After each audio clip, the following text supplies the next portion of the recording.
Olá, minhas queridas de todo o Brasil, mulheres capixabas, mulheres venecianas. Eu sou Marli Sesconeto, advogada especializada em direito de família e direito civil. Convido você para se inscrever no meu canal, dar seu like, fazer comentários, compartilhar. Hoje o nosso canal Mulheres e Seus Direitos tem como assunto principal o casamento. Um assunto muito sério, tá, minha amiga? Vamos começar? Casamento na legislação brasileira, casamento no Código Civil, lá no artigo 1514, diz o seguinte: o que é casamento? É quando o casamento se realiza no momento em que um homem e uma mulher se manifesta o desejo de manter um vínculo conjugal na presença de um juiz, e esse juiz os declara casados. Mas hoje vou fazer aqui abrir um parênteses, porque com a evolução da sociedade, hoje já é permitido o casamento de pessoas do mesmo sexo. O Supremo Tribunal Federal e o Conselho Nacional de Justiça, no dia 14 de maio de 2013, abriu essa brecha, abriu esse campo para que, essa oportunidade para que pessoas, esse direito para que pessoas do mesmo sexo pudessem se dirigir ao cartório e se casar com todos os direitos garantidos. Mas esse assunto é um assunto muito complexo. Nós vamos deixar para falar sobre isto numa outra hora, fazer um programa específico sobre esse assunto, ok? Bom, já que nós sabemos o que é casamento, então você pode me perguntar, a partir de que idade eu posso me casar? A partir dos 16 anos de idade. Como assim? Menos de 18? Maior idade? Sim, você pode se casar, o Código Civil diz que você pode se casar aos 16 anos de idade, desde que você tenha autorização do seu pai ou da sua mãe. Na falta desta autorização, você pode pedir autorização ao juiz, e o juiz vai suprir essa idade aí, vai te dar essa autorização. Tem que ser requerida no juiz da sua comarca, tá? No cartório, lá no fórum da sua comarca, ok? Mas também existe uma excepcionalidade na lei. Como assim? As pessoas com menos de 16 anos também podem se casar. Sabia disso? Mas para isso, por isso que nós dissemos que é uma excepcionalidade, casos especiais. Quando a pessoa é menor de idade, incapaz. Menor de 16 é incapaz. Então, o menor de idade, o que tem 15, 14 anos, talvez até 13, acontece. Ele também pode se casar, só que tem que ter o suprimento judicial. É o juiz quem vai permitir que ele se case. E isto só acontece em dois casos: quando a menina está grávida e quando acontece um crime. Ok? Explicado isto, vamos ver quem é que não pode se casar. Existe alguém que não pode se casar? Existem pessoas que não podem se casar. Quem não podem se casar? As pessoas ascendentes com descendentes, quer dizer, o pai com o filho, a mãe com o filho. Esta não pode se casar. Os já casados também não podem se casar. As pessoas já casadas também não podem se casar. Os adotantes com os adotados. Aquele homem que adotou aquela menininha e aquela menina cresceu, ficou aquela moça bonita e ele se apaixona por ela, ele não pode se casar com ela pela legislação brasileira, porque pela legislação brasileira ele é pai dela. Então ele não pode se casar com o adotante, não pode se casar com o adotado. Nós temos também os afins em linha retas. Quem são os afins em linhas retas?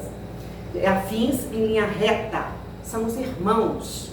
Os irmãos não podem se casar, certo?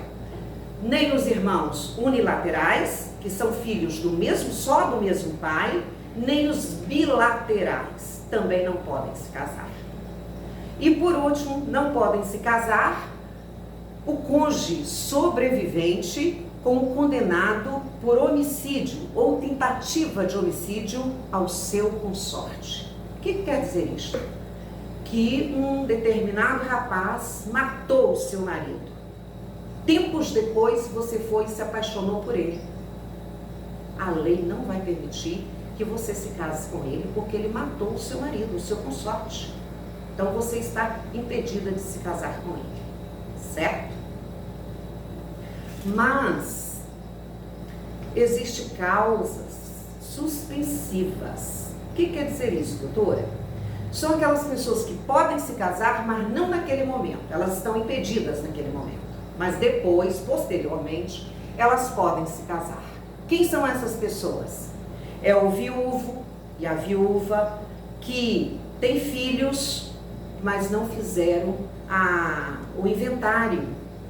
Então, enquanto ele não fizer aquele inventário, ele não pode se casar. Certo? Resolvido esse assunto aí, vamos para os divorciados. Os divorciados que não fizeram a partilha de bens também não podem se casar. Primeiro tem que fazer a partilha de bens, ir lá no cartório averbar seu divórcio e depois pode se casar. Certo?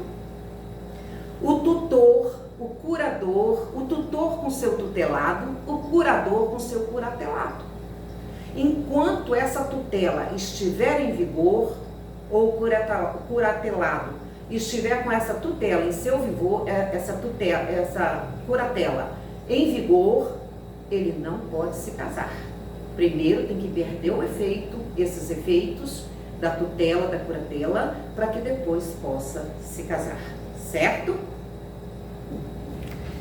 Entendido isto, você pode me perguntar: doutor, o que eu preciso? Quais são os documentos necessários para que eu possa me casar? Para que eu possa me casar no cartório civil? São os seus documentos pessoais: RG, identidade, sua certidão de nascimento. Se você for divorciado, o seu divórcio averbado, devidamente averbado, e homologado e averbado. Também 2 testemunhas. Se estiver tudo em ordem, tudo bacana, tudo ok, o juiz, esse juiz, essa autoridade do cartório, ele vai tornar seu casamento público.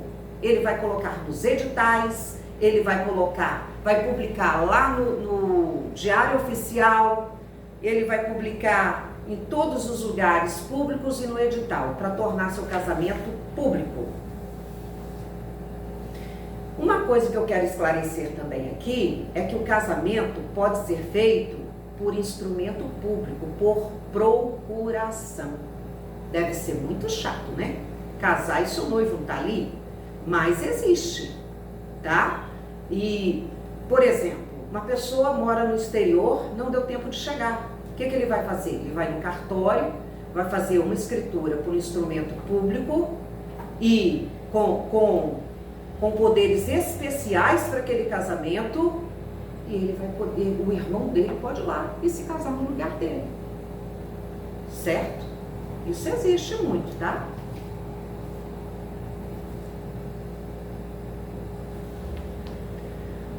Uma coisa que eu esqueci aqui de dizer é que os adotantes também não podem se casar com os adotados, tá? Porque eles se tornam pais. Eles são pais. Para a legislação brasileira, eles são pais daquelas crianças. E uma outra coisa que eu quero dizer é que o casamento é gratuito. Gratuito de todas as taxas, de todos os emolumentos, de todos os selos. Desde que você apresente o seu atestado de pobreza, a sua declaração de pobreza, ok? Falando isso, vamos voltar aqui no casamento. Já publicou? Tá tudo ok? Seus documentos foram tudo ok? Já publicou? Já se tornou público? Então tem que marcar. Lá no artigo 1533 do Código Civil diz que você tem que marcar o dia, a hora e o local para o seu casamento ser realizado, tá? Seu casamento, normalmente o casamento é realizado no cartório, mas também há casos especiais que podem ser realizados em outro local. Basta que você combine com a autoridade lá do cartório, né, o juiz do cartório, que vai realizar seu casamento, que você combine com antecedência. E um detalhe importante, a porta do cartório tem que ficar aberta. Você sabia disso? Você pode me perguntar por que a porta do cartório tem que ficar aberta? Se eu casar no clube, a porta do clube tem que ficar aberta. Se eu me casar em casa, a porta da minha casa tem que ficar aberta. Porque se houver algum impedimento, a porta da sua casa está aberta ou a porta do cartório está aberta para que o seu casamento seja impedido. Feito isto, né, realizando lá seu casamento, seja lá no cartório ou em outro local, o seu casamento, o seu nome vai ser lançado no livro de registro civil. Lá vai ser lançado o seu nome. Se você aderir o sobrenome do seu marido, vai acrescer o sobrenome do seu marido, tá? E outra coisa muito importante, o regime de casamento que você escolher, certo? E por falar em regime, aqui no Brasil nós temos 4 regimes de casamento em vigor, pelo Código Civil, pela nossa legislação brasileira, né? O mais usado é o regime de comunhão parcial de bens, é o mais comum entre os brasileiros, certo? Depois nós temos o regime de universal de bens, que no passado já foi muito usado. Nós temos também o terceiro regime, que é o regime total de bens, que é separação total. E, por último, a participação final de aquestos, que é um regime pouquíssimo usado aqui no Brasil, mas no exterior é muito usado, principalmente o de separação total de bens pelos artistas, né? Os artistas de Hollywood, aquelas pessoas que têm muito dinheiro, eles usam muito esse regime de separação total de bens ou de participação final de aquestos. Bacana, né? Mas vocês acham que vocês já estão na lua de mel? Tá tudo ok? Só maravilhas? Não, o casamento também tem deveres, não é só direitos não. Então nós vamos para os deveres agora do casamento. Quais são os deveres de ambos os cônjuges? Cônjuge e varoa. O casamento são os deveres. O que está até meio em desuso, mas não é não. Está lá no Código Civil. Fidelidade recíproca, certo? Tanto do homem quanto da mulher. Vida em comum. Vida em comum é viver juntos, na mesma casa, sob o mesmo teto. Isso hoje já está em discussão, porque existem casais que têm vida em comum, mas vivem em tetos separados. Mas no Código Civil continua valendo, o que prevalece é viver sob o mesmo teto, certo? Também mútua assistência. O que quer dizer isso? Quando você se casa, você tem que assistir a sua mulher, como sua mulher tem que assistir o seu esposo. É um cuidar do outro. Isso se chama mútua assistência, tá? Depois vem o sustento, a guarda e a educação dos filhos. E por último, o respeito e a consideração, o que está muito em desuso, né? A gente vê Lei Maria da Penha aí toda hora.